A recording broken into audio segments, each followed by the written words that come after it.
Haala kanaanii viidiyoo keenya bareechinee akkamitti hojjechuu dandeenya kan jedhu guyyaa irraa viidiyoo irraa keessatti kan ilaallu ta'a jechuudha.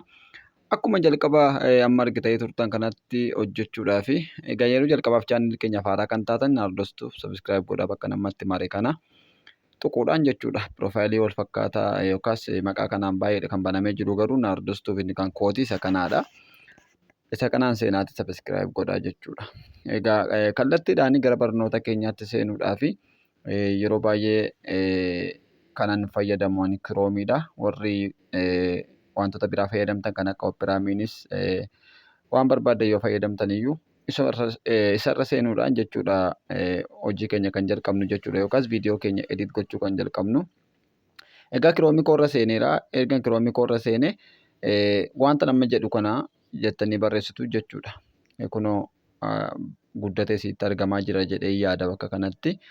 Haala kanaan guddiftanii ilaaluu dandeessu kunoo bakka inni itti mare kanatti argaa jirtu jedhee yaada. Itti maree jira kunoo bakka kanatti. Isarraa al tokkoof tuttanii gaafa keessa seentan akka carraa ta'e imeelii isin gaafata. Mee keessan seenaa jalqabaa tuqeen isinitti agarsiisaa jechuudha. Walumaa wajjin hojjechaa deemna. Keessa seenee isinitti agarsiisa. Erga seenee booda kun akkuma argaa jirtan imeelii na gaafatee jira jechuudha. Mataa duratti saayin in jedhee jira jechuudha.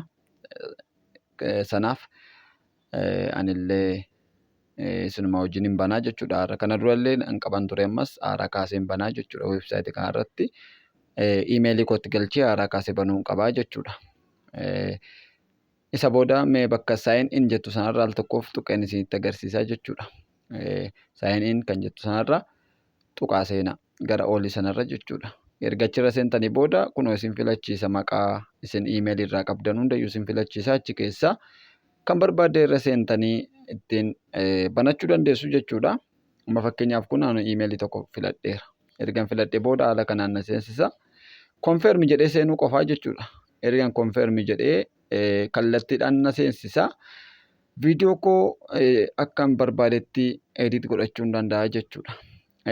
Egaa viidiyoo konkolaataa keessatti seenuu danda'u fi moodela isaa barreeffamaan koppii godhadhee waan hin jiruuf yookaas barreeffadhee qabadhee waan hin jiruuf yaani bakka duwwaa sana keessatti peesti godhaa jechuudha. Barreeffamicha isinillee iskiriinshuutii asirraa godhattanii hidhattanii suuricha gara barreeffamaatti leensii keessa seentanii gara barreeffamaatti erga deeffattanii booda fidattanii dhufuu dandeessu jechuudha haala salphaadhaan. Isa booda kallattiidhumaan achi keessatti peesti godha. Teesti godheera kunooni.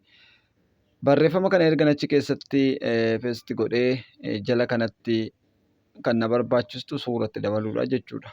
Suuraa itti dabaluu na barbaachisa waan ta'eef kunnoo gara dhumaa irratti argaa jirtu bakka mallattoo galarii kan fakkaatu sanarraa al tokkoof tuqeetan dhaqee suura barbaaddadhaa jechuudha.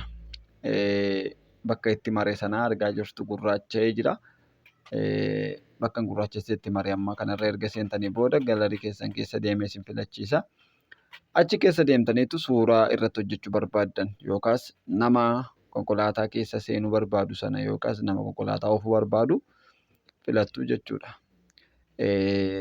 Suura kana filesti suura kana jijjiiree ilaala suuraa dogoggoran kan namaa irratti tokeedhe.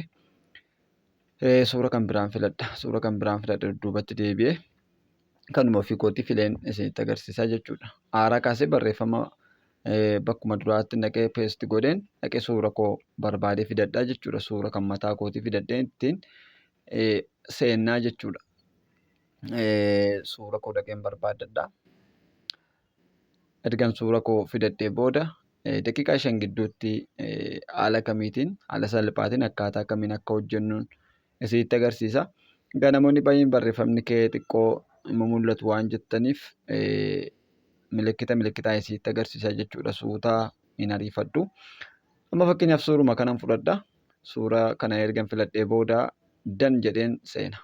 Ergan seenee booda kunoo naa barbaadaa jira.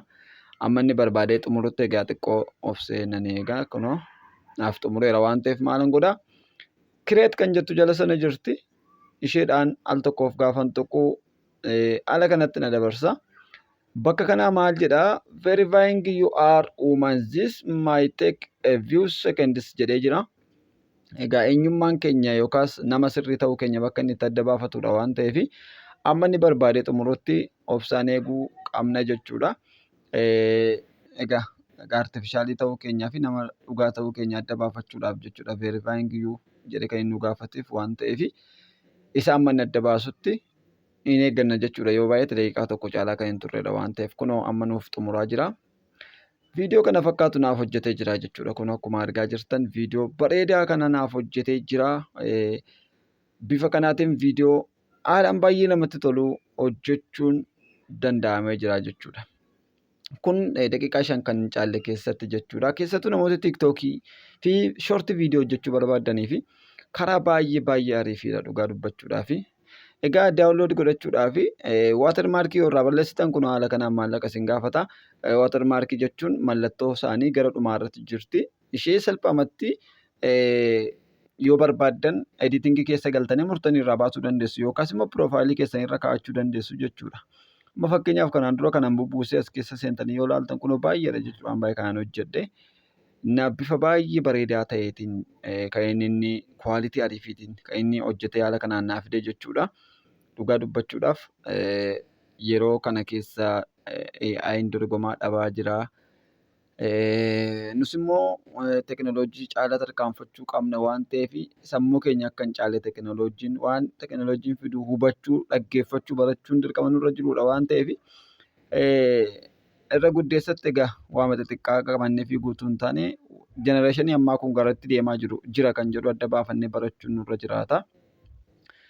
Egaa amma suura kan biraa tokkoon fidee sitti agarsiisa. Suuraa kan biraa tokkoon fidee sitti agarsiisa. Dhaqee Google Translate irra seeneetanii biyaans barreeffama wayii tokko nama manarraa kufe jedhee barreessee Ingiliffatti deebisan achirraa koppii godhadheen fideen maal akka inni naaf uumuun isinitti agarsiisa jechuudha. Xiqqoo neetworkiin koollee baay'ee aktiivii miti dadhabaa waan ta'eef naa xumuruu dhiisuu danda'a garuu yoo naaf buuseef waa tokko kan haalaa asuma irratti sitti agarsiisa. Bakkuma duraan jedhe sana irratti naqee peesti godhaa jechuudha. Ammas bakkuma duraan irratti hojjedhe sana irratti naqee peesti godhaa. Isa booda suuraa dhaqee fudhadhaa jechuudha bifuma duraatiin. Suuraa ergan filadhee booda dhaqee suuraa bakkuma duraa sanarra galchaa jechuudha. Bakkuma galarii sanarra ergan galchii booda jala sana kireet kan jettu kireet viidiyoos kan jettu jirti. Ishee mara tuquudhaa jechuudha. Isheerra erga xunnee booda ammallee viidiyoo keenya nuuf hojjete bifa bareedaa ta'een nuuf fidaa jechuudha. Inna yoo teessanitti yaaddanii hojjettan fiilmii wantoota adda addaa asirraa hojjechuu dandeessu dhugaa dubbachuudhaaf waan baay'ee namatti toludha. Guyyaa guyyaadhaan weebsaayitoota haaraatu wantoota kanarratti xiyyeeffate viidiyoo hojjechaa jira. Namoonni baatanii viidiyoo hojjechuu isiitti hin tolle suura keessan qofa galchuudhaan bifa barbaadaniif viidiyoo hojjechuu akka dandeessaniif haala kan mijeessee jiru jechuudha. Inni carraa kanatti fayyadamuun gaariidha. Kunoo viidiyoon amma galchinaaf barbaadaa jira. Haala kanaan naaf xumuraa jechuudha. Egaa viidiyoota baay'eedhas jalatti hojjedhee kanan jiru waan ta'eef viidiyoota kanaa tokko lamaan isinitti agarsiisuudhaaf xiqqoo yeroo kooleenatti fudhachuu danda'a. Garuu viidiyoo kana xiqqoo ishee oloofnoo yoo ilaalle kunoo bifa kanaatiin kan hojjechaa ture jechuudha. Yookaas daqiiqaa muraasa gidduutti jenereet kanan godhee jechuudha. Yoo baay'ate daqiiqaa 5 kan hin fudhanne keessatti fiilmii guddaa tokko hojjechuu dandeenya jechuudha. Yoo xiyyeeffannoo itti kenninee hojjenne. Innaa bifa kanaatiin ammallee kunoo xumureen jira bifa kanaatiin kan biraa tokko hojjedhee jechuudha. Bifa amma argaa jirtan kanaatiin baay'ee namatti tola. Kwaalitiin isaallee baay'ee adda. Innaa haala kanaatiin viidiyoo keessan hojjedhaatii isiniin jedhaa waan dhaggeeffataniif galatooma.